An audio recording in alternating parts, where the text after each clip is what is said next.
Bom, hoje, dando continuidade a essa jornada bíblica, iniciaremos aqui o livro de Números, mais um livro que pertence aos 5 primeiros livros da Bíblia, né? E concluindo, a gente deu um pulinho, a gente deu uma trabalhada diferente, né? Nós fomos para Deuteronômio primeiro, depois fomos para Levítico, e agora nós vamos aqui estudar o livro de Números.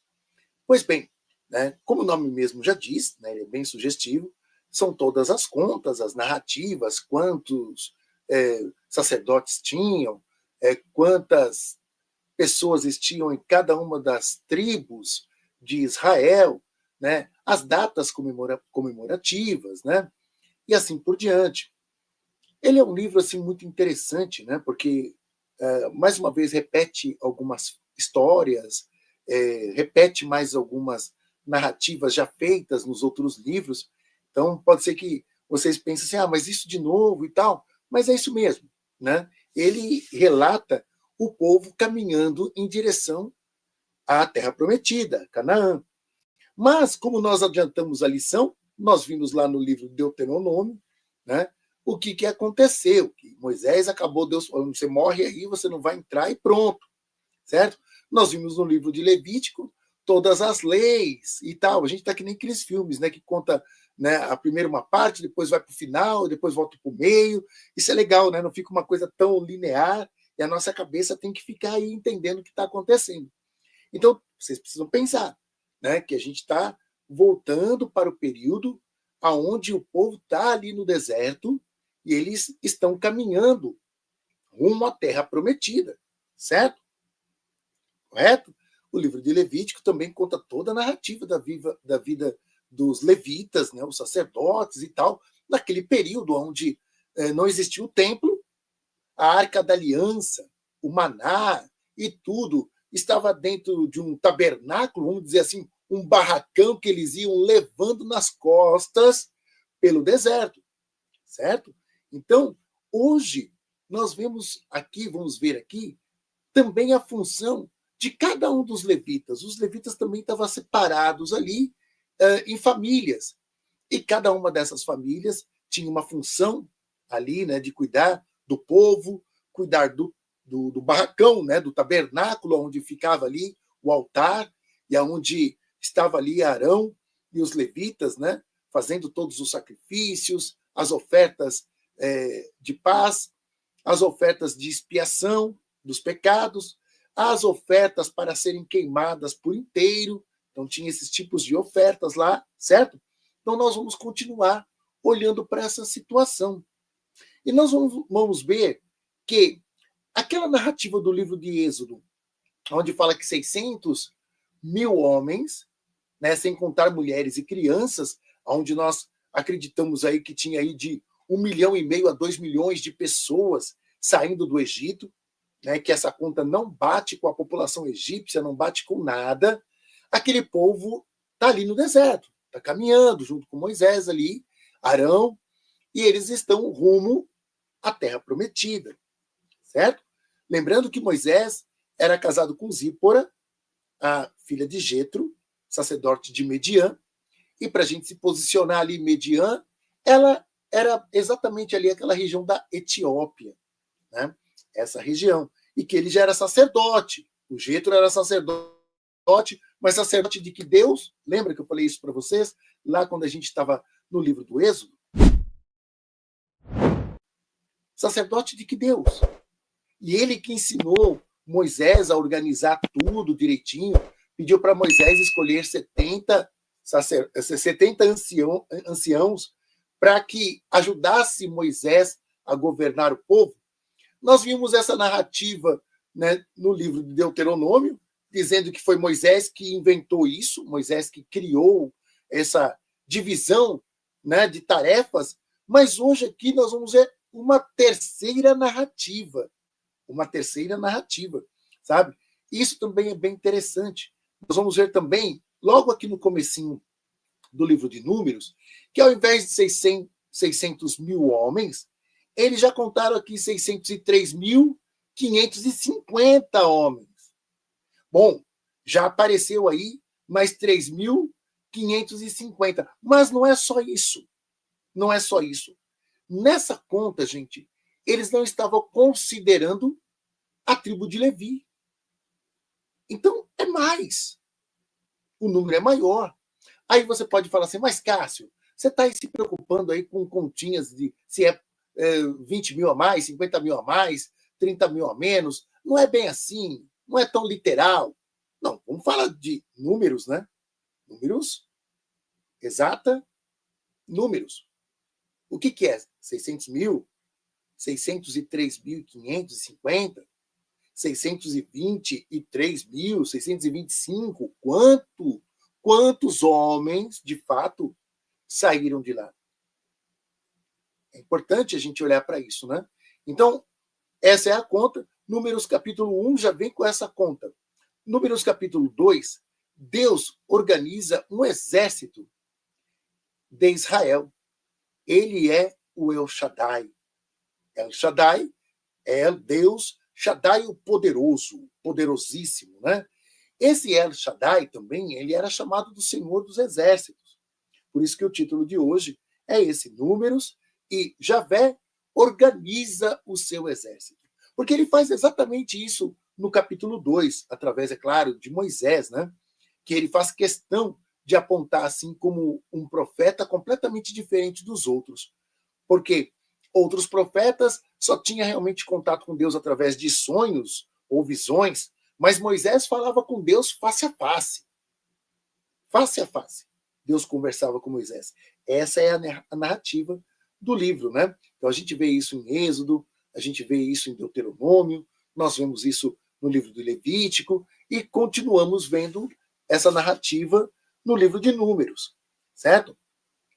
Então o que acontece aqui, né? Deus ele organiza ali das 12 tribos de Israel, aliás, das 12 não, né? Tira os levitas com o máximo que poderia acontecer é ter um sacerdote à frente, como nós já lemos aqui, estimulando o povo para batalhar. Mas o sacerdote mesmo batalhar, ir para a guerra e tal, não era a função dele, certo? Apesar que Levi, ele tinha suas mãos sujas de sangue, como nós vimos lá no livro do Gênesis. Lembra? Quando estupraram a sua irmã, a Diná. Então, Levi, ele foi lá com o seu irmão, Simeão, e matou, né, vários. Eles destruíram uma cidade, certo? A cidade de Siquém, e o próprio Siquém, né? Então, matou todo mundo. Então, Levi, ele tinha sangue em suas mãos. Porém, os levitas, eles não tinham essa função. A função dos levitas era uma função sacerdotal e não uma função de guerreiro, correto? Então nós vamos ver toda essa estrutura, Deus ele separando ali das 11 tribos, os guerreiros, os homens ali acima de 20 anos que estavam realmente prontos para ir para o exército, né, para servir, e eles estavam ali organizados no exército, né, aquele povo ali, vamos falar de 603, né, mil homens, seguindo uma terra prometida. Então, ali eles estavam passando por vários territórios, vários povos que moravam ali, e a gente está falando daqueles povos, os cananeus ali que moravam, estavam distribuídos ali em vários grupos, e eles foram guerreando, com o objetivo de chegar até a terra prometida. Muito bem, Números capítulo 3, começa aí uma narrativa interessante. Se um homem que não fosse levita se apoderasse do trabalho sacerdotal, deveria ser morto. Gente, mais uma vez, né? Mata-mata e o mata-mata não para. Então, só os levitas poderiam fazer o trabalho sacerdotal. Então, não tem uma outra punição, né? Parece que não tem uma outra punição. Claro, gente, tem outras punições. Ser separado da cidade, põe para lá. Mas a pena de morte, ela aparece com muita frequência. Então, se um homem tentasse se apoderar ali do trabalho sacerdotal, ele era realmente punido com a morte, né? Todos os homens levitas contados de um mês de idade acima foram 22 mil. Então, assim, para contar os levitas, eles contaram de um mês, já que não iam para a batalha. Então, aí a gente percebe que tem 22 mil pessoas, 22 mil homens, somando aí a esses 603.550. Então, nós chegamos aí a mais de 625.550 homens. Então, assim, desconsiderar aí essa conta de 25 mil é muita gente, né? É muita gente para não se contar, é muita gente. E a gente não vê isso lá no livro do Êxodo. No livro do Êxodo, eles colocam uma conta redonda de 600 mil e pronto. E agora a gente já se depara com um número 20 mil, 25 mil a mais. Certo? Então, 25.550, já que é de números, né? A mais. Muito bem, vamos seguir em frente. Eles não foram incluídos, né? No caso, os sacerdotes não foram incluídos, né? Pelo fato do trabalho sacerdotal deles, né? Então, eles não serviam o exército, como eu falei para vocês há pouco. Números capítulo 4, os ministérios dos filhos de Arão. Então, cada descendente ali dos levitas, né, tiveram ali 4 filhos de Levi que fizeram, que eles compuseram as tribos, ou no caso, a tribo de Levi.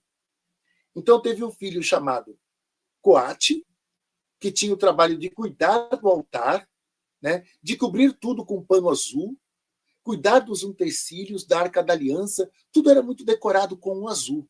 Você que tem a sua imaginação, né, ter uma ideia de como que era dentro desse tabernáculo. A Arca da Aliança ficava num local específico, tinha o altar, eles tinham o costume de cobrir tudo com azul, tinha vários utensílios que eles usavam ali para os sacrifícios, né, e tudo mais, cortinas, né, em vários lugares. Então, tudo isso era decorado muito com o azul. Então, a parte dos coatitas, como eram chamados, ficavam com essa função. Eleazar, né, tinha o serviço, né, de cuidar do azeite das luminárias, dos incensos perfumados e das ofertas. Então tinha os descendentes de Eleazar, que era exatamente direcionado para esse tipo de tarefa. E cuidar também dos cereais, porque tinha muitas ofertas de cereais. A gente fala assim das ofertas dos animais, que repete-se bastante, mas tinha muitas ofertas do trigo, ofertas de cevada, né, e principalmente do trigo, né? Então, assim, tinha muitas ofertas em cereais que também adentravam no templo.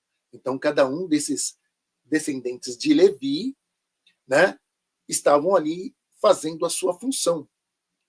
Muito bem, todos eles foram contados também, né? Quantos que tinha de coatitas, quantos que tinham desses descendentes de Eleazar, cada um deles tinha a sua tarefa. O Gerson, né, que era também chamado de gersonitas, tinha o serviço de cuidar das cortinas, né, e cobertas do tabernáculo. Muito bem. Ministério dos filhos de Merari, desculpe. Filhos de Merari. Cuidar das tábuas, seus varais, colunas e suas bases. Então, os descendentes de Merari tinham essa função. E o interessante é que eles tinham que levar tudo nas costas. Eram coisas pesadas, né? Então, eles separaram as funções dos levitas e cada um tinha que executar aquilo com muito esmero. Era desse jeito, e muito bem cobrados. Eles eram muito cobrados pelos seus trabalhos. Eu já quero adiantar uma coisa interessante, né? O levita, a gente vai ver isso um pouquinho mais à frente, mas só para vocês terem uma ideia. Eles começavam o seu trabalho sacerdotal aos 25 anos. E eles concluíam todo o seu trabalho sacerdotal aos 50 anos. Eles podiam continuar depois como auxiliar dos outros que vinham chegando, né? Mas era um ponto facultativo.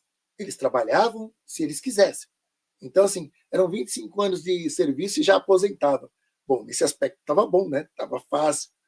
É interessante isso. Todas as ofertas, né, sagradas pertenciam aos sacerdotes. Então, os sacerdotes eles tinham muitas regalias. Eles trabalhavam bastante, mas tinham muitas regalias. Porque tudo que era até mesmo o excedente, né, no templo ficava para eles. Então eles comiam bem, eles bebiam bem, não trabalhavam a vida toda, né? Então eles eram líderes assim muito respeitados no clã ali, né, dos israelitas, por essas funções que eles executavam. Então dá para a gente imaginar, né? E até mesmo os dias de hoje, né? Olha só como é muito comum os sacerdotes se sentirem no direito de ficar realmente com os dízimos para eles, terem carros, né? Sacerdotes, pastores e todos esses bispos e tal, de terem carros caríssimos, aviões e tudo mais, né? Casas luxuosas, mansões e assim iates e tudo mais e tudo mais. É uma ideia que já nasce lá atrás. Muitas das coisas que nós vivemos hoje são conceitos antigos, sabe? Conceitos muito antigos. E até mesmo é bíblico quando a gente escuta a frase assim: não fale mal do sumo sacerdote, sabe? A mão de Deus vai pesar sobre você. Então, assim, tem ameaças sobre aqueles que falem mal do sumo sacerdote, façam algum tipo de crítica. Então, tudo isso está realmente no inconsciente coletivo e que gera realmente, né, o desejo da grande maioria das pessoas em servi-los, né, no caso, os sacerdotes, né, os pastores, os bispos, os padres, ficar com medo, né, e se calar. Se está achando alguma coisa que não está legal, as pessoas naturalmente se calam.